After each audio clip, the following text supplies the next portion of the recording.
സംസ്ഥാനത്ത് ദാമ്പത്യ ബന്ധങ്ങളിൽ വലിയ വിള്ളലുകൾ സംഭവിക്കുന്നുണ്ട്. കുടുംബ കോടതികളിൽ വിവാഹമോചന കേസുകളുടെ നിരക്ക് വർദ്ധിക്കുന്നു. കേരളത്തിലെ 28 കുടുംബ കോടതികളിൽ ഒരു വർഷം രജിസ്റ്റർ ചെയ്യുന്നത് 20,000-ലധികം കേസുകളാണ്. 2016 മുതൽ 2023 വരെയും 2 ലക്ഷത്തിലധികം വിവാഹമോചന പരാതികളാണ് കോടതിയുടെ മുന്നിലെത്തിയത്. ഇതിൽ സ്ത്രീധന പീഡനം, സംശയം, പരസ്ത്രീ പരപുരുഷ ബന്ധം, മാനസിക പ്രശ്നങ്ങൾ തുടങ്ങി പല വിഷയങ്ങളുമുണ്ട്. വിവാഹമോചന നടപടികൾക്കിടെ കോടതി പരിസരം നാടകീയ സംഭവങ്ങൾക്ക് വരെയും വേദിയാകും. കേസ് ജയിക്കാൻ പരസ്പരം ചെളിവാരി എറിയുന്നവരെയും വ്യാജ ആരോപണങ്ങൾ ഉന്നയിക്കുന്നവരെയും കാണാം. അതിലും ഭയാനകമായ കാഴ്ചയാണ് മലപ്പുറം കുടുംബ കോടതിയിൽ ഈ പകൽ അരങ്ങേറിയത്. കോടതി പരിസരത്ത് വെച്ച് യുവാവ് ഭാര്യയെയും ഭാര്യാമാതാവിനെയും കൊലപ്പെടുത്താൻ ശ്രമിച്ച ആ കേസാണ് പോലീസ് പട്രോൾ ആദ്യം പരിശോധിക്കുന്നത്. സ്വാഗതം.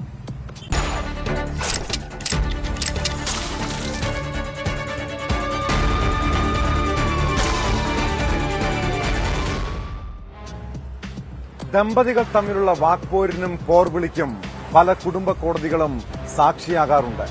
എന്നാൽ മലപ്പുറം കുടുംബ കോടതിയിൽ ഈ പകൽ അരങ്ങേറിയത് അതിദാരുണമായ സംഭവമാണ്. കോടതി പരിസരത്ത് വെച്ച് ഭാര്യാമാതാവിനെ യുവാവ് വെട്ടിപ്പരിക്കേൽപ്പിക്കുകയും ഭാര്യയെ വാഹനമിടിപ്പിച്ച് കൊലപ്പെടുത്താനും ശ്രമിച്ചു. അരീക്കോട് സ്വദേശിനി ശാന്തയെ ഗുരുതര പരിക്കുകളോടെ മഞ്ചേരി മെഡിക്കൽ കോളേജ് ആശുപത്രിയിൽ പ്രവേശിപ്പിച്ചിട്ടുണ്ട്. ശാന്തിയുടെ മകൾ ദിൽഷയുടെ ഭർത്താവ് വണ്ടൂർ സ്വദേശി ബൈജുമോനെ മലപ്പുറം പോലീസ് കസ്റ്റഡിയിലെടുത്തു. വിവാഹമോചന കേസിൽ കോടതി ഇരുവരെയും കൌൺസിലിംഗിന് അയച്ച് കേസ് അടുത്ത മാസത്തേക്ക് മാറ്റിയതിന് പിന്നാലെയായിരുന്നു നാടിന് നടുക്കിയ സംഭവം.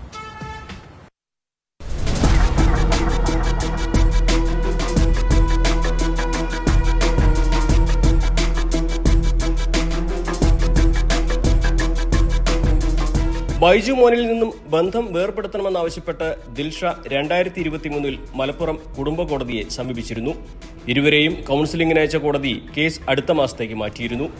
കോടതി മുറിയിൽ നിന്നും പുറത്തിറങ്ങിയ ബൈജുമോൻ ഓട്ടോറിക്ഷ കൊണ്ട് ദിൽഷയെ ഇടിച്ചു വീഴ്ത്തി. ഇവരെ സഹായിക്കാൻ വന്ന ശാന്തയെ ഓട്ടോറിക്ഷയിൽ നിന്നും വടിവാലെടുത്ത് വെട്ടുകയായിരുന്നു. ശാന്തയുടെ പുറത്തും തുടയിലും വെട്ടേറ്റു.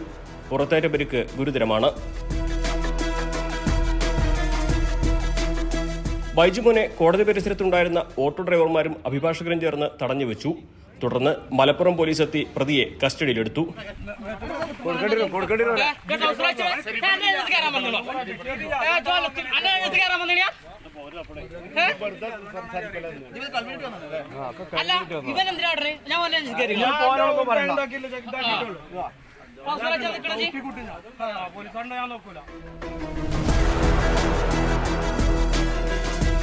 മലപ്പുറം ജില്ലാ ആശുപത്രിയിലെത്തിച്ച ശാന്തയെ പിന്നീട് മഞ്ചേരി മെഡിക്കൽ കോളേജിലേക്ക് മാറ്റി.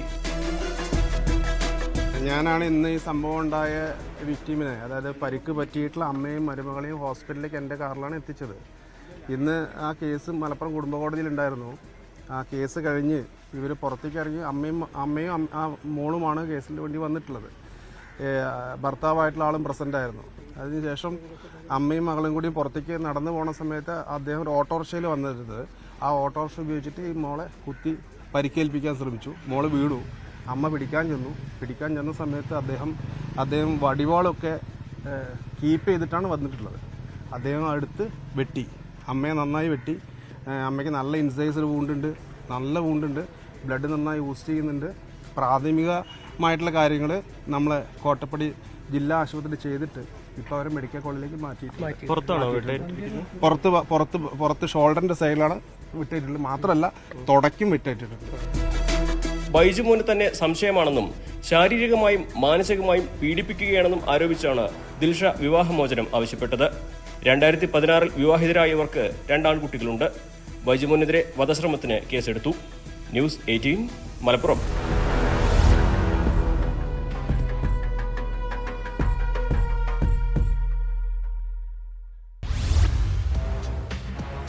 പത്തനംതിട്ട റാന്നിയിൽ അമ്മയുടെ കൺമുന്നിൽ 2 പിഞ്ചുമക്കളെ കൊലപ്പെടുത്തിയ കേസ് ചിലരെങ്കിലും ഓർക്കുന്നുണ്ടാകും. 2013 സഹോദരന്റെ 3ഉം 7ഉം വയസ്സുള്ള കുട്ടികളെ പ്രതി തോമസ് ചാക്കോ ക്രൂരമായി കൊലപ്പെടുത്തിയത്. ആ കേസ് അപൂർവങ്ങളിൽ അപൂർവമെന്ന് കണ്ടെത്തി പത്തനംതിട്ട അഡീഷണൽ സെഷൻസ് കോടതി പ്രതിക്ക് വധശിക്ഷ വിധിച്ചിരുന്നു. എന്നാൽ ഇപ്പോൾ പ്രതിയുടെ വധശിക്ഷ ഹൈക്കോടതി റദ്ദാക്കിയിരിക്കുന്നു.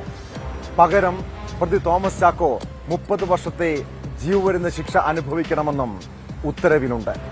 പ്രതിക്കെതിരെ ചുമത്തിയ കൊലപാതകം, കഠിന ദേഹോപദ്രവം, അതിക്രമിച്ചു കയറിയൽ തുടങ്ങിയ എല്ലാ കുറ്റങ്ങളും നിലനിൽക്കുമെന്ന് വ്യക്തമാക്കിയാണ് ഹൈക്കോടതിയുടെ നടപടി.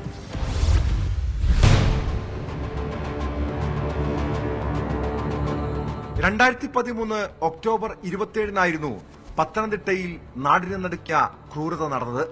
സംഭവ ദിവസം രാവിലെ 7:30 പ്രതി തോമസ് ചാക്കോ സഹോദരന്റെ മക്കളായ 3 വയസ്സുള്ള മെബിനെയും 7 വയസ്സുള്ള മെൽബിനെയും വീട്ടിലെത്തി കത്തികൊണ്ട് കുത്തി കൊലപ്പെടുത്തുകയായിരുന്നു.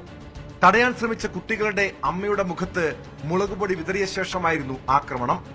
അമ്മയുടെ കൺമുന്നിൽ 2 പിഞ്ചു കുഞ്ഞുങ്ങളെ അതിദാരുണമായി കൊലപ്പെടുത്തിയത് അപൂർവങ്ങളിൽ അപൂർവമായ കേസാണെന്ന് നിരീക്ഷിച്ച പത്തനംതിട്ട 1-ാം നമ്പർ അഡീഷണൽ സെഷൻസ് കോടതി പ്രതിക്ക് വധശിക്ഷ വിധിക്കുകയായിരുന്നു.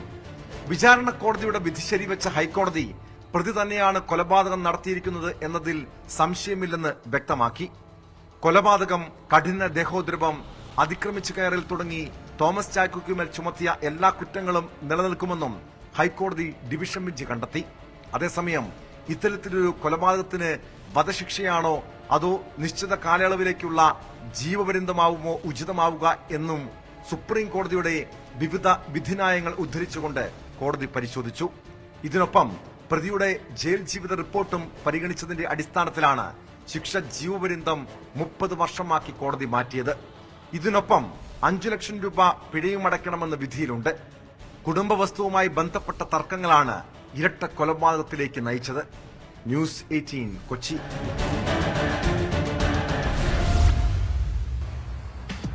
ആലപ്പുഴയിൽ ജയിലിന് പുറത്തിറങ്ങിയതിന് പിന്നാലെ ആവേശം മോഡലിൽ ഗുണ്ടയുടെ പിറന്നാൾ ആഘോഷം. യുവാവിനെ തോക്കു ചൂണ്ടിയും വടിവാൾ വീശിയും ഭീഷണിപ്പെടുത്തിയ കേസിൽ ജാമ്യം കിട്ടി ജയിൽ മോചിതനായതിനു ശേഷമായിരുന്നു ഗുണ്ടാ നേതാവ് ഷാരോണിന് സുഹൃത്തുക്കൾ വിരുന്നൊരുക്കിയത്. ജയിലിന് പുറത്തിറങ്ങിയ ഷാരോണിനെ സ്വീകരിക്കാൻ എത്തിയത് നിരവധി ഗുണ്ടകളാണ്.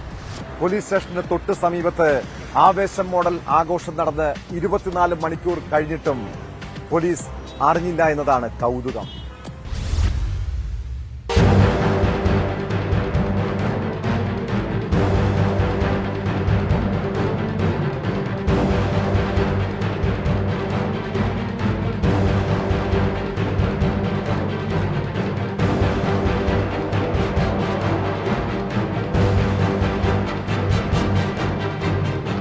ആലപ്പുഴ നഗരമധ്യത്തിൽ യുവാവിനെ തോക്കു ചൂണ്ടിയും വടിവാൾ വീശിയും ഭീഷണിപ്പെടുത്തിയ കേസിൽ ജാമ്യം കിട്ടി പുറത്തിറങ്ങിയ ശേഷമായിരുന്നു ഗുണ്ടാ നേതാവ് ഷാരോണിന്റെ പിറന്നാൾ ആഘോഷം. ജയിൽ മോചിതനായ ഇയാളെ സ്വീകരിക്കാൻ കൊലക്കേസ് പ്രതികൾ ഉൾപ്പെടെ ഒട്ടേറെ ഗുണ്ടകൾ ഒത്തുചേർന്നു. പിന്നാലെ ആലപ്പുഴ പോലീസ് സ്റ്റേഷന് വിളിപ്പാടകലെയാണ് ആവേശം മോഡലിൽ ആഘോഷം സംഘടിപ്പിച്ചത്.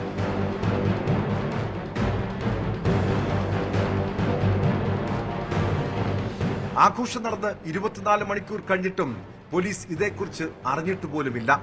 ഈ മാസം 8-ാം തീയതിയാണ് ആലപ്പുഴ സ്വദേശി ഷാരോണിനെ നോർത്ത് പോലീസ് അറസ്റ്റ് ചെയ്തത്. നഗരമധ്യത്തിൽ വെച്ച് യുവാവിനെ തോക്കു ചൂണ്ടിയും വടിവാൾ വീശിയും ഭീഷണിപ്പെടുത്തിയ സംഭവത്തിൽ 2-ാം പ്രതി കിരണിനായി അന്വേഷണം തുടരുകയാണ്. അതിനിടെയാണ് മുഖ്യപ്രതിക്ക് ജാമ്യം ലഭിച്ചത്. മുൻ വൈരാഗ്യത്തെ തുടർന്ന് യുവാവിനെ സംഘം ചേർന്ന് കൊലപ്പെടുത്താൻ ശ്രമിക്കുകയായിരുന്നു. കേസിലെ മുഖ്യപ്രതിയായ ഷാരോൺ നിരവധി ക്രിമിനൽ കേസുകളിൽ പ്രതിയാണ്. ന്യൂസ് 18 ആലപ്പുഴ.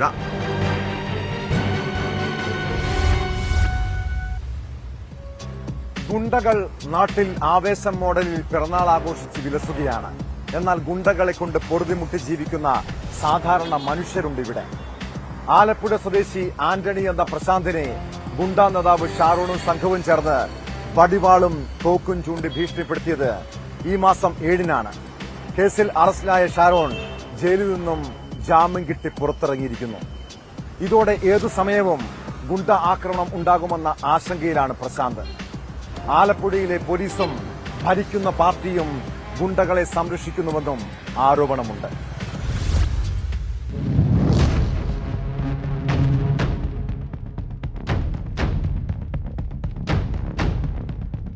ആലപ്പുഴയിൽ ഗുണ്ടാ സംഘങ്ങൾ വെട്ടിക്കൊലപ്പെടുത്താൻ ശ്രമിച്ച പ്രശാന്താണിത്.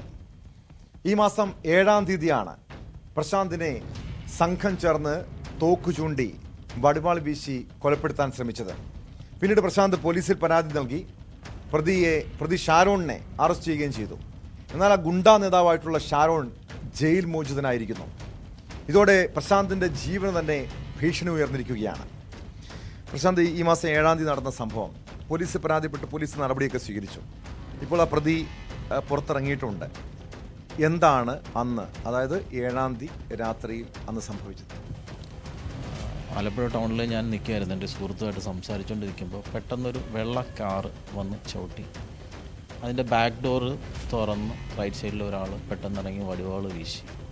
അതിനുശേഷമാണ് ഫ്രണ്ടിലിരുന്ന് ഡോറ് തുറന്ന് ഷാരോൺ ഇറങ്ങി എനിക്ക് നേരെ തോക്ക് ചൂണ്ടി എന്നെ ഭീഷണിപ്പെടുത്തിയപ്പോൾ അവർ പറയുന്ന കാര്യങ്ങൾ ഇങ്ങനെയാണ്: എൻ്റെ സുഹൃത്ത് ബന്ധങ്ങൾ അവസാനിപ്പിക്കണം, ഞാൻ ജീവിക്കുകയാണെങ്കിൽ മര്യാദയ്ക്ക് ജീവിക്കണം, ടൂറിസം മേഖലയിൽ വർക്ക് ചെയ്യരുത്, ഇങ്ങനെ നിരവധി കാര്യങ്ങൾ പറഞ്ഞിട്ടാണ് ഇവരെന്നെ ഭീഷണി. പ്രശാന്തിന്റെ ജോലി എന്താണ്? കാരണം ഇവരുമായി ബന്ധപ്പെട്ട അല്ലെങ്കിൽ ഇവരുമായി മുൻ പരിചയമുള്ള ഇദ്ദേഹം 2 വർഷമായിട്ട് എൻ്റെ വീടിൻ്റെ ഒരു 200 മീറ്റർ പരിസരത്ത് വാടക വന്ന് താമസിക്കുന്നതാണ്. അല്ലാതെ എനിക്ക് വലിയ വ്യക്തിപരമായ ബന്ധങ്ങളൊന്നുമില്ല. കണ്ടിട്ടുണ്ട്, അത്യാവശ്യം ഹായ് എന്ന് പറയാറുണ്ട്. അതിന് മേളിൽ ബന്ധങ്ങളൊന്നുമില്ല ഇവരുമായിട്ടും. ഈ വൈരാഗ്യത്തിൻ്റെ കാരണം എന്താണെന്ന് ഇവർക്ക് തന്നെ അറിയുള്ളൂ. ഇവർ സ്വയമേ എന്താണ് കരുതിയെന്ന് നമുക്കറിയില്ല. അതുകൊണ്ടാണ് നമ്മൾ പരാതി കൊടുത്തത് പോലീസിൽ. എന്താ ജോലി? ഞാൻ ക്യാമറാമാനാണ്. പിന്നെ ഇപ്പോൾ ടൂറിസം മേഖലയിൽ വർക്ക് ചെയ്യുന്നുണ്ട്. അതുമായി ബന്ധപ്പെട്ട എന്തെങ്കിലും വിരോധം അല്ലെങ്കിൽ എന്തെങ്കിലും മുൻ വൈരാഗ്യം എന്തെങ്കിലും ഉണ്ടോ? നിലവിൽ എനിക്കറിയില്ല എന്താ കാര്യമെന്ന്. ഇവർക്ക് എന്നോടുള്ള വൈരാഗ്യത്തിന് എന്താ കാര്യമെന്നോ അല്ലെങ്കിൽ ഇവർ പറയുന്ന കാര്യങ്ങളോ എനിക്ക് വ്യക്തമല്ല. ഞാൻ സാധാരണ സംസാരിക്കുന്ന ആൾക്കാരോട് സംസാരിക്കുന്നുണ്ട്. എൻ്റെ വർഷങ്ങളായി, എനിക്കിപ്പോൾ 43 വയസ്സായി. 43 വയസ്സ് വരെ ഞാനിപ്പോൾ ജീവിക്കുന്ന സ്ഥലത്ത് തന്നെയാണ് ഞാൻ ജീവിക്കുന്നത്. അപ്പോൾ അവിടെ പോലും ജീവിക്കണമെങ്കിൽ ഈ പറയുന്ന ഗുണ്ടകൾ പറയുന്നത് കേട്ട് അവർ പറയുന്ന അനുസരിച്ച് ജീവിക്കണം എന്നുള്ളൊരു സ്ഥിതിയാണ് ഇപ്പോൾ വന്നിരിക്കുന്നത്. ഗുണ്ടകളാണോ നിങ്ങളുടെ നാട് നിയന്ത്രിക്കണേ? ഈ സ്ഥലം സ്ഥലം ആലപ്പുഴയിൽ എവിടെയാണ്? ആലപ്പുഴ ടൗണിൽ തന്നെ ചാത്തനാട് എന്ന് പറയുന്ന സ്ഥലത്താണ്. എനിക്ക് തോന്നുന്നു ഇപ്പോൾ ഏകദേശം പറഞ്ഞു വരുമ്പോൾ ഏകദേശം ഗുണ്ടകൾ പറയുന്ന ഒരു രീതിയിലേക്ക് മാറിയിരിക്കുകയാണ്. ഗുണ്ടകളാണ് കാര്യങ്ങൾ തീരുമാനിക്കുന്നില്ല, ഗുണ്ടകൾ പറയുന്ന കണക്ക് തന്നെ നമ്മൾ നടക്കണം. എനിക്ക് നേരെ ഭീഷണി ഉണ്ടായ അതിൻ്റെ അടുത്ത ദിവസം തിങ്കളാഴ്ച വൈകുന്നേരം ബീച്ചിനോട് ചേർന്നുള്ളൊരു കഫേയിൽ കയറി ഇവർ സെയിം ഒരു സിറ്റുവേഷൻ ഉണ്ടാക്കിയത്. അതും പോലീസിൽ പരാതിപ്പെട്ടു. അവർ സൗത്ത് പോലീസിൽ പരാതിപ്പെട്ടു. അതിനുശേഷം അത് ഇവർ കോംപ്രമൈസ് ചെയ്തു. ഇവരുടെ ഒരു സ്ഥിരം പല്ലവി ഇതാണ്: ആൾക്കാർക്ക് നേരെ ഭീഷണി ഉയർത്തുക. അത് കഴിയുമ്പോഴത്തേക്ക് ഇവർ മാനസികമായിട്ട് നമ്മളെ തളർത്തിക്കൊണ്ട്, ഇല്ലെങ്കിൽ നമ്മുടെ ചുറ്റുപാടുള്ള ആൾക്കാരോട് നമ്മളെക്കുറിച്ച് അപകീർത്തിപ്പെടുത്തിക്കൊണ്ട് കേസ് വന്നതിന് ശേഷം എന്നെ അപകീർത്തിപ്പെടുത്തുന്ന രീതിയിൽ പല രീതിയിലുള്ള സംഭവങ്ങൾ ഇവർ പറഞ്ഞിട്ടുണ്ട്. എനിക്ക് 18 വയസ്സുള്ളൊരു മകനുണ്ട്, 10 വയസ്സുള്ളൊരു മകളുണ്ട്. ഇവരൊക്കെ നാളെ വളർന്നു വരുമ്പോഴത്തേക്ക് ഈ പേരുകൾ കേട്ടിട്ടില്ല, എന്നെ മോശക്കാരനാക്കുന്ന കേട്ടിട്ടാണ് അവർ വളരുന്നത്. പക്ഷേ ഇപ്പോൾ പോലീസ് എന്താണ് ഈ കേസിൽ പറയുന്നത്? ഈ കഴിഞ്ഞ ദിവസം എന്നെ CI വിളിച്ചിരുന്നു. അവിടെ വിളിച്ചിരുന്നപ്പോൾ എന്നോട് ആദ്യമേ പറഞ്ഞത് ഇതൊരു കെട്ടിച്ചമച്ച കഥയാണോ എന്ന് ചോദിച്ചു. ഞാൻ പറഞ്ഞല്ല, അങ്ങനെയാണെങ്കിൽ നിങ്ങൾക്കെതിരെ കേസ് വരും. ഞാൻ പറഞ്ഞു ഞാൻ 2 കൈ നീട്ടി സ്വീകരിക്കാൻ തയ്യാറാണ്. അങ്ങനെ ഞാൻ കെട്ടിച്ചമച്ച കഥയാണെങ്കിൽ ഞാൻ ഇതിനെതിരെ എനിക്കെതിരെ പോലീസ് നടപടി ഉണ്ടായാലും ഞാൻ എന്ത് നടപടിയും സ്വീകരിക്കാൻ തയ്യാറാണെന്ന് പറഞ്ഞു. പക്ഷേ അതിനുശേഷം വേറെ ഓഫീസർ എന്നോട് സംസാരിച്ചപ്പോൾ പറയുന്നു പുള്ളിക്കാരന് ചിലപ്പോൾ പ്രശ്നമില്ലായിരിക്കും, ഇവരുടെ കൂടെയുള്ള പല കൂട്ടാളികളുണ്ട്, അവർ ചിലപ്പോൾ വണ്ടി മുട്ടിയോ അങ്ങനെയൊക്കെ ചിലപ്പോൾ എന്തെങ്കിലും സംഭവിച്ചാൽ എന്തായിരിക്കും അവസ്ഥ എന്നവർ ചോദിക്കുന്നു. അപ്പോൾ ഞാൻ തിരിച്ചു മറുപടി പറഞ്ഞു, എനിക്ക് ജീവനുള്ളിടത്തോളം കാലം ഞാൻ ഈ കേസുമായിട്ട് മുമ്പോട്ട് പോകും. പോലീസ് ഈ കേസ് ഒത്തുതീർപ്പാക്കാൻ ശ്രമിക്കുന്നുണ്ട്. സംസാരിച്ച കൂട്ടത്തിൽ വരുന്ന ഒരു ഭീഷണി സ്വരം പിന്മാറിക്കൂടെ എന്നുള്ളൊരിതുണ്ട് പരാതിയിൽ നിന്ന്. ആ ഒരു വെർഷൻ അവരുടെ ഭാഗത്തുനിന്ന് വരുന്നുണ്ട്. അതുകൊണ്ടാണല്ലോ അവർ പറയുന്നത് ചിലപ്പോൾ വണ്ടി ഇടിച്ച് വല്ലവരും കൊന്നു കളഞ്ഞാലോ ഇല്ലെങ്കിൽ മറ്റെന്തെങ്കിലും ചെയ്താലോ എന്ന് അവർ തന്നെ സൂചിപ്പിക്കുന്നു സംസാരത്തിൻ്റെ ഇടയിൽ. ഈ ഷാരോൺ പുറത്തിറങ്ങിയതോടുകൂടി ഏതെങ്കിലും ഭീഷണി അതല്ലെങ്കിൽ ഈ കേസ് ഒത്തുതീർപ്പാക്കാൻ അത്രയും എന്തെങ്കിലും സമ്മർദ്ദങ്ങളുണ്ടോ? ഇപ്പം ഇന്നലെ എന്നെ CI വിളിച്ച് സംസാരിക്കുമ്പോഴും ആലപ്പുഴ നോർത്ത് സ്റ്റേഷനിൽ വിളിച്ച് സംസാരിക്കുമ്പോഴും ഞാൻ നേരത്തെ പറഞ്ഞല്ലോ, ഇങ്ങനെ പല കാര്യങ്ങൾ അവർ പറഞ്ഞു കഴിഞ്ഞു. ഞാൻ വീട്ടിലൊന്ന് ഏകദേശം ഒരു 5 മണിയോടുകൂടിയാണ് ഞാൻ സംസാരിക്കുന്നത്. ഒരു 7 മണിയായപ്പോഴത്തേക്ക് ഇദ്ദേഹത്തിന് ജാമ്യം കിട്ടിയെന്നും പറഞ്ഞു. അപ്പം ഞാൻ പെട്ടെന്ന് വിചാരിക്കുന്നത് എന്തായിരിക്കും, ഇവരിങ്ങനെ സംസാരിക്കുകയും പ്രതി എന്ന് പറയുന്ന ഷാരോണിന് ജാമ്യം ലഭിക്കുകയും ചെയ്ത് കഴിഞ്ഞപ്പോൾ ശരിക്കും എൻ്റെ ജീവന് ഭീഷണി ഉണ്ടെന്നുള്ള രീതിയിൽ തന്നെയാണ്, അല്ലെങ്കിൽ ഞാൻ ഈ പരാതിയിൽ നിന്ന് പിന്മാറണം, അതായിരിക്കും അവർ ഉദ്ദേശിക്കുന്നത്. ഇല്ലെങ്കിൽ എൻ്റെ പേരിൽ കേസ് എടുക്കും എന്നാണ് എന്നോട് പറഞ്ഞിരിക്കുന്നത്. എന്തിന് കേസ് എടുക്കും? അതായത് ഈ തോക്ക് ഉപയോഗിച്ചിട്ട് വടിവാള് കിട്ടിയിട്ടില്ല, തോക്ക് കിട്ടിയിട്ടില്ല. അപ്പോൾ അത് കിട്ടാത്തിടത്തോളം കാലം ഞങ്ങൾ എന്ത് ചെയ്യും? ഞാൻ തന്നെ അന്വേഷിച്ച് കാര്യങ്ങൾ പോലീസുകാർക്ക് പറഞ്ഞു കൊടുക്കേണ്ട ഒരവസ്ഥയിൽ.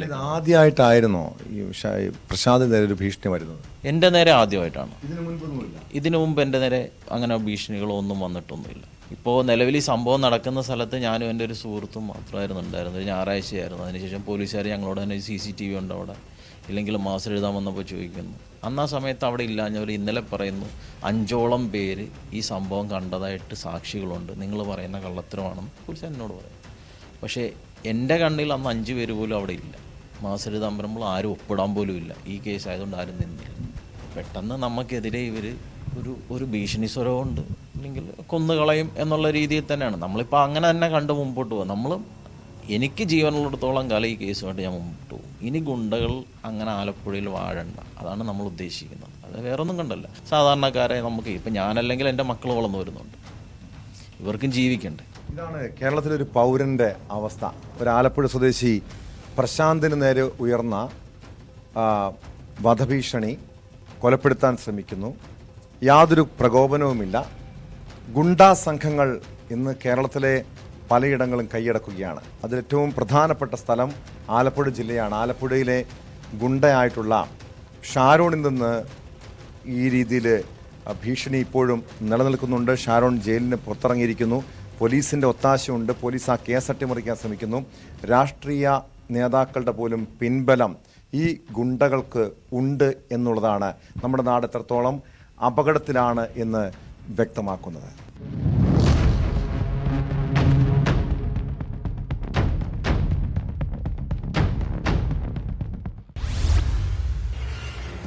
കൊച്ചിയിൽ അച്ഛനെയും മകനെയും റോഡിലൂടെ വലിച്ചിടച്ച് കാർ ഓടിച്ച സംഭവത്തിന്റെ ദൃശ്യങ്ങൾ നമ്മെ ഭയപ്പെടുത്തിയതാണ്. ചെളിവെള്ളം തെറിപ്പിച്ചു എന്നതിന്റെ പേരിലുണ്ടായ തർക്കമാണ് അക്രമത്തിൽ കലാശിച്ചത്. കേസിൽ ഒരു പക്ഷത്തിന്റെ ഭാഗം മാത്രമാണ് നേരത്തെ പുറത്തു വന്നത്. കാറിൽ യാത്ര ചെയ്തവരാണ് പ്രശ്നങ്ങൾക്ക് തുടക്കമിട്ടതെന്നും വാഹനത്തിൽ വലിച്ചിഴച്ചതെന്നും യുവാവും കുടുംബവും ആരോപിച്ചിരുന്നു. എന്നാൽ ഇത് നിഷേധിച്ച് രംഗത്തെത്തിയ കാർ യാത്രക്കാർ ബൈക്ക് യാത്രക്കാരുടെ നേതൃത്വത്തിൽ വലിയ മർദ്ദനം ഏൽക്കേണ്ടി വന്നതായി പരാതിയിൽ പറയുന്നുണ്ട്. സംഭവത്തിന്റെ കൂടുതൽ ദൃശ്യങ്ങളും പുറത്തു വന്നു. ഇറങ്ങേണ്ട ആവശ്യമില്ല. വണ്ടിയെ തൊട്ട്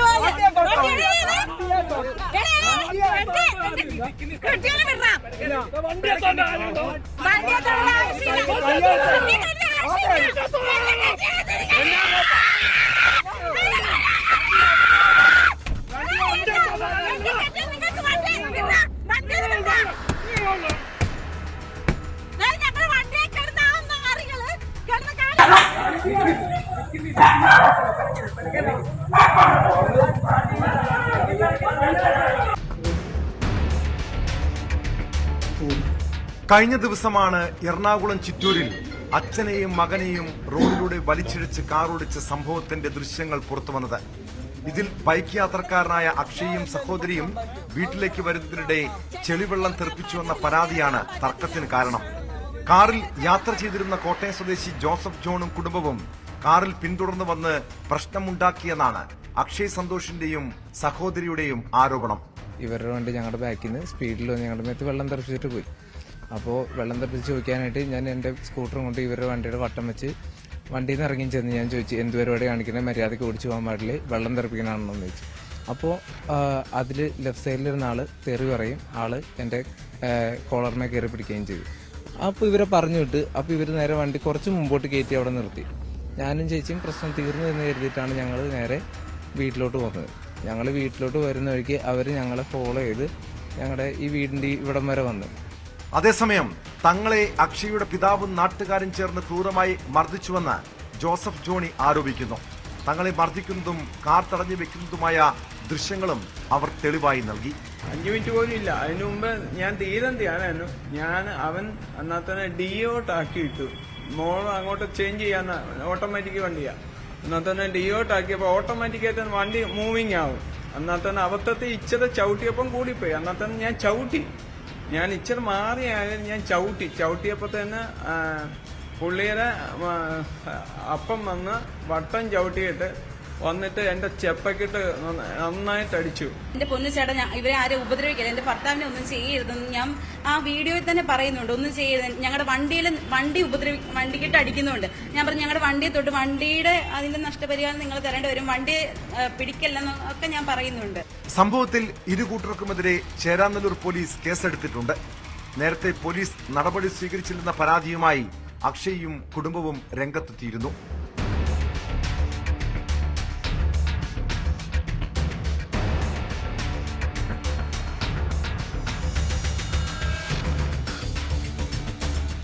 ന്യൂസ് 18 കൊച്ചി. മലയാളികളുടെ പണത്തോടുള്ള അത്യാർത്തിയാണ് പലരെയും തട്ടിപ്പിന് ഇരകളാക്കുന്നത്. തൃശൂർ ചാലക്കുടിയിൽ സ്വർണ്ണനിധി നൽകാമെന്ന് വിശ്വസിപ്പിച്ച് 4 ലക്ഷം രൂപ തട്ടിയെടുത്തത് 3 ഇതര സംസ്ഥാനക്കാരാണ്. നാദാപുര സ്വദേശികളായ രാജേഷ്, ലെനീഷ് എന്നിവരെ കബളിപ്പിച്ച് പണം തട്ടിയെടുത്ത കേസിൽ 3 പേരെ പോലീസ് അറസ്റ്റ് ചെയ്തു.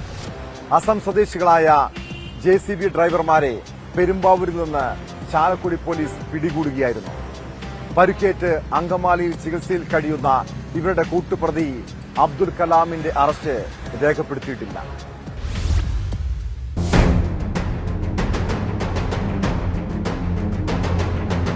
നാദാപുരം സ്വദേശികളായ രാജേഷ്, ലെനീഷ് എന്നിവരാണ് തട്ടിപ്പിനിരകളായത്. നാദാപുരത്ത് മണ്ണുമാന്തി യന്ത്രത്തിന്റെ ഓപ്പറേറ്ററായി ജോലി ചെയ്തിരുന്ന അസം സ്വദേശി മുഹമ്മദ് സിറാജുൽ ഇസ്ലാം രാജേഷിനോടും ലെനീഷിനോടും തങ്ങളുടെ സുഹൃത്തിന് കെട്ടിടം പൊളിക്കുന്നതിനിടെ നിധി ലഭിച്ചതായി പറയുകയായിരുന്നു. തൃശൂരിലെത്തി 7 ലക്ഷം രൂപ നൽകിയാൽ വൻ ലാഭത്തിന് സ്വർണം ലഭിക്കുമെന്നും ഇയാൾ പറഞ്ഞു. തുടർന്ന് രാജേഷും ലെനീഷും ഇയാൾക്കൊപ്പം കാറിൽ സ്വർണ്ണ ഇടപാടിനായി തൃശൂരിലെത്തി. മുഹമ്മദ് സിറാജുൽ ഇസ്ലാം പരിചയപ്പെടുത്തിയ 3 പേർക്ക് ചാലക്കുടി റെയിൽവേ സ്റ്റേഷനിൽ വെച്ച് മുൻകൂറായി 4 ലക്ഷം രൂപ നൽകുകയും പകരം സ്വർണമാണെന്ന് പറഞ്ഞ് പൊതി കൈമാറുകയും ചെയ്തു. എന്നാൽ ലഭിച്ചത് മുക്കുപണ്ടമാണെന്ന് ഇരുവരും തിരിച്ചറിഞ്ഞതോടെ പ്രതികൾ ഓടി രക്ഷപ്പെട്ടു. രാജേഷ് പോലീസ് സ്റ്റേഷനിലെത്തി പരാതി നൽകിയതോടെയാണ് സംഭവം പോലീസിന്റെ ശ്രദ്ധയിലേക്ക് എത്തുന്നത്. കാർ വാങ്ങാനായിട്ടാണ് എത്തിയതെന്നും അതിനാണ് പണം നൽകിയതെന്നുമാണ് ആദ്യം ഇവർ സ്റ്റേഷനിൽ പറഞ്ഞത്. എന്നാൽ കൂടുതൽ ചോദ്യം ചെയ്തതോടെ നിധിയുടെ കാര്യം വെളിപ്പെടുത്തി.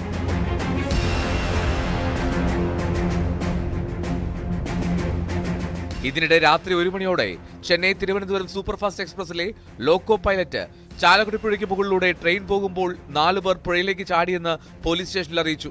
തുടർന്ന് ഫയർഫോഴ്സിന്റെ സ്കൂബ ടീം അടക്കം തെരച്ചിൽ നടത്തിയെങ്കിലും ആരെയും കണ്ടെത്താനായില്ല. പോലീസ് നടത്തിയ അന്വേഷണത്തിൽ പരിക്കേറ്റവർ അടക്കമുള്ള സംഘം മുരിങ്ങൂരിൽ നിന്ന് ഓട്ടോയിൽ കയറി രക്ഷപ്പെട്ടതായി വിവരം ലഭിച്ചു. ഓട്ടോറിക്ഷ ഡ്രൈവറെ കണ്ടെത്തി വിവരം ശേഖരിച്ച പോലീസ് അങ്കമാലി, പെരുമ്പാവൂർ തുടങ്ങിയ സ്ഥലങ്ങളിൽ ബസ് സ്റ്റാൻഡുകൾ, ആശുപത്രികൾ എന്നിവ കേന്ദ്രീകരിച്ചും അന്വേഷണം നടത്തി. അസം സ്വദേശിയായ ഒരാൾ പെരുമ്പാവൂരിലെ സ്വകാര്യ ആശുപത്രിയിൽ ചികിത്സ തേടിയെന്ന് ഇതിനിടെ വ്യക്തമായി. സംഘത്തിലുണ്ടായിരുന്ന അബ്ദുൽ കലാമിനെ കൈക്കും കാലിനും പരിക്കേറ്റതിനെ തുടർന്ന് ആശുപത്രിയിൽ എത്തിയ ശേഷം മറ്റുള്ളവർ സ്ഥലം വിടുകയായിരുന്നു. ജോലി സ്ഥലത്ത് വീണ് പരിക്കേറ്റുവെന്നാണ് ആശുപത്രിയിൽ പറഞ്ഞത്. പണം തട്ടിച്ചോടുന്നതിനിടയിൽ റെയിൽവേ പാലത്തിൽ നിന്നും ചാടിയതിനെ തുടർന്ന് ഇയാൾക്ക് പരിക്കേൽക്കുകയായിരുന്നു. പിന്നീട് ഫോൺ രേഖകൾ കേന്ദ്രീകരിച്ച് നടത്തിയ അന്വേഷണത്തിലാണ് നാട്ടിലേക്ക് രക്ഷപ്പെടാൻ തയ്യാറെടുത്തുകൊണ്ടിരുന്ന മുഹമ്മദ് സിറാജുൽ ഇസ്ലാം, ഗുൽജാർ ഹുസൈൻ, മുഹമ്മദ് മുസ്മിൻ ഹക്ക് എന്നിവരെ പെരുമ്പാവൂരിൽ നിന്ന് പിടികൂടിയത്. പിടിയിലായ പ്രതികളെ തെളിവെടുപ്പ് പൂർത്തിയാക്കിയ ശേഷം കോടതിയിൽ ഹാജരാക്കും. ന്യൂസ് 18 തൃശൂർ.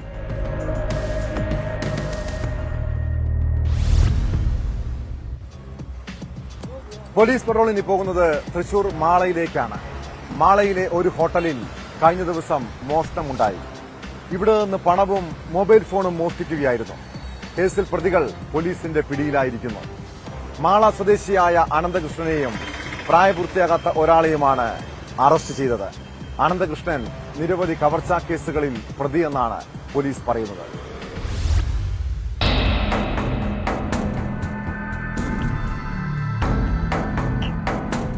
മാള കടപ്പുറം റെസ്റ്റോറന്റിൽ കഴിഞ്ഞ ദിവസം പുലർച്ചെയാണ് മോഷണം നടന്നത്. ഹെൽമറ്റ് ധരിച്ചാണ് 2 അംഗ സംഘം മോഷ്ടിക്കാനെത്തിയത്. CCTV ദൃശ്യങ്ങൾ പരിശോധിച്ച പോലീസ് സംശയം തോന്നി ചോദ്യം ചെയ്തപ്പോൾ പ്രതികൾ കുറ്റം സമ്മതിക്കുകയായിരുന്നു. മാള പൂപ്പത്തി സ്വദേശിയായിട്ടുള്ള അനന്തകൃഷ്ണനെയും പ്രായപൂർത്തിയാകാത്ത ഒരാളെയുമാണ് പിടികൂടിയത്. അനന്തകൃഷ്ണൻ മുൻപ് മാളയിലും പരിസര പ്രദേശങ്ങളിലും നടന്ന മോഷണങ്ങളിൽ ജയിൽ ശിക്ഷ അനുഭവിച്ച ആളാണെന്ന് പോലീസ് പറഞ്ഞു. ഹോട്ടലിലെ ക്യാഷ് കൗണ്ടറിന് അകത്ത് വെച്ചിരുന്ന മൊബൈൽ ഫോണും പണവുമാണ് ഇരുവരും കവർന്നത്. മേശയിൽ 90 രൂപ മാത്രമേ ഉണ്ടായിരുന്നിട്ടുള്ളൂ.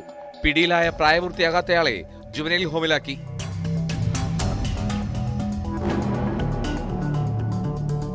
മാള SHO സജിൻ ശശിയുടെ നേതൃത്വത്തിൽ DANSAF sub inspector P Jayakrishnan, sub ഇൻസ്പെക്ടർമാരായ ശ്രീനി KK, ശിവൻ KB എന്നിവരുടെ നേതൃത്വത്തിലായിരുന്നു അന്വേഷണം. ന്യൂസ് 18 തൃശൂർ.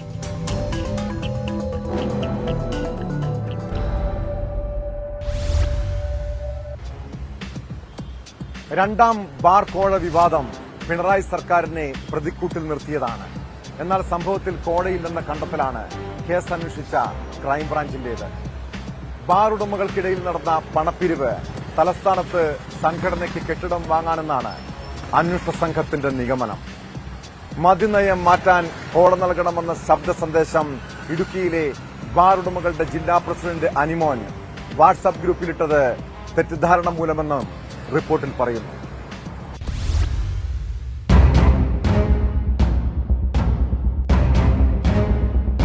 പണം പിരിച്ചത് ബാറുടമകളുടെ അസോസിയേഷനു വേണ്ടി തിരുവനന്തപുരത്ത് പുതിയ ആസ്ഥാന മന്ദിരം വാങ്ങാനാണെന്ന ബാറുടമകളുടെ വാദം ശരിവെക്കുന്നതാണ് ക്രൈംബ്രാഞ്ചിന്റെ അന്വേഷണ റിപ്പോർട്ട്. കെട്ടിടം വാങ്ങാൻ സംഘടനയുടെ സംസ്ഥാന കമ്മിറ്റിയിൽ തീരുമാനമെടുത്തു. യോഗത്തിന്റെ മിനിറ്റ്സിൽ ഇക്കാര്യം രേഖപ്പെടുത്തിയിട്ടുണ്ട്. 4.5 കോടി രൂപയോളം ഈ ആവശ്യത്തിനായി പിരിച്ചതിന് രേഖകളുണ്ട്. ഈ തുകയും കെട്ടിടത്തിനു വേണ്ടി ചെലവഴിച്ച തുകയും തമ്മിൽ ഒത്തുപോകുന്നുവെന്നാണ് അന്വേഷണ സംഘം കണ്ടെത്തിയത്. അസോസിയേഷന്റെ വാട്സാപ്പ് ഗ്രൂപ്പിലെ വിശദാംശങ്ങളും ബാറുടമകളുടെ ഫോൺ രേഖകളുമെല്ലാം അന്വേഷണ പരിധിയിലെത്തി. വാട്സാപ്പ് ഗ്രൂപ്പിൽ ശബ്ദ സന്ദേശമിട്ട അനിമോൻ അടക്കമുള്ളവരെ ചോദ്യം ചെയ്യുകയുണ്ടായി. സംഘടനയിലെ വിഭാഗീയത മൂലമുണ്ടായ തെറ്റിദ്ധാരണയുടെ പുറത്താണ് ശബ്ദ സന്ദേശം ഗ്രൂപ്പിലിട്ടതെന്നാണ് അനിമോൻ നൽകിയ മൊഴി. ഈ മൊഴി സാധൂകരിക്കുന്ന തെളിവുകൾ ലഭിച്ചെന്നും ക്രൈംബ്രാഞ്ച് പറയുന്നു. ബാർക്കോഴ വിവാദമുയർന്നതിലെ ഗൂഢാലോചന അന്വേഷിക്കണമെന്നാവശ്യപ്പെട്ട് എക്സൈസ് മന്ത്രി MB രാജേഷ് നൽകിയ പരാതിയിലായിരുന്നു ക്രൈംബ്രാഞ്ച് അന്വേഷണം. അന്വേഷണ റിപ്പോർട്ട് ഒരാഴ്ചയ്ക്കുള്ളിൽ കൈമാറാനാണ് ക്രൈംബ്രാഞ്ച് ആലോചിക്കുന്നത്. ന്യൂസ് 18 തിരുവനന്തപുരം.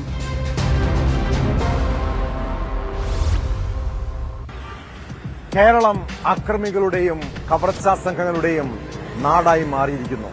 തൃശൂരിൽ യുവാക്കളെ കുത്തിപ്പരിക്കേൽപ്പിച്ച് 45 ലക്ഷം രൂപയുടെ സ്വർണം കവർന്നതാണ് ഏറ്റവും ഒടുവിലത്തെ സംഭവം. ആലുവ സ്വദേശികളായ ഷമീർ, ബാസിൽ എന്നിവരെ ആക്രമിച്ചാണ് 81 പവൻ സ്വർണം തട്ടിയെടുത്തത്. ആഭരണങ്ങൾ ആവശ്യമുണ്ടെന്ന് പറഞ്ഞ് തൃശൂർ നഗരത്തിലെ ലോഡ്ജിലേക്ക് വിളിച്ചുവരുത്തിയായിരുന്നു ആക്രമണം. 4 അംഗ അക്രമി സംഘത്തിലെ ഒരാളെ നാട്ടുകാർ പിടികൂടി പോലീസിലേൽപ്പിച്ചു. ഇതുപോലെ പല തട്ടിപ്പ് സംഘങ്ങളും നമ്മുടെ ഇടയിലുണ്ട്. ചതി തിരിച്ചറിഞ്ഞില്ലെങ്കിൽ സമാനമായ രീതിയിൽ അപകടം സംഭവിക്കാമെന്ന മുന്നറിയിപ്പോടെ ഇന്നത്തെ പോലീസ് പട്രോൾ പൂർണ്ണമാകുന്നു. നമസ്കാരം.